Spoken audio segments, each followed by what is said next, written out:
আসলে গণ-অভ্যুত্থান দিবস বড় করা আয়োজন না, এটা মানুষের স্বতঃস্ফূর্ততা।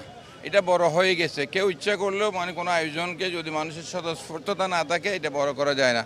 এটা মনে করেন এই যে আমাদের মুক্তির দিন, গণতন্ত্র পুনরুদ্ধারের দিন, এটা মানুষের আমাদের যে ছাত্র জনতা রক্ত দিয়ে যে আমরা বিজয়, এটা মানুষ অন্তরে লালন করে, এটাকে ধারণ করে, যার কারণে মানুষের স্বতঃস্ফূর্ততা কাজে এটা বড় হয়ে গেছে। আমরা প্রত্যাশা করি শহীদের আত্মত্যাগ, যে স্বপ্ন নিয়ে তারা রাজপথে নেমেছিল, আত্মত্যাগ করেছে, রক্ত দিয়েছে, সেই রকম একটা গণতান্ত্রিক বাংলাদেশ, মানুষের জন্য নিরাপদ বাংলাদেশ, যে স্বপ্নের বাংলাদেশ, সেটা আমরা আমাদের মাননীয় প্রধানমন্ত্রী তারেক রহমানের নেতৃত্বে জনগণের নির্বাচিত সরকার কাজ করে যাচ্ছে। আমরা সেই লক্ষ্যে আমরা কাজ করে যাচ্ছি এবং আমাদের আকাঙ্ক্ষা, আমাদের স্বপ্ন হচ্ছে যে শহীদের যে স্বপ্ন সেটা বাস্তবায়ন করা।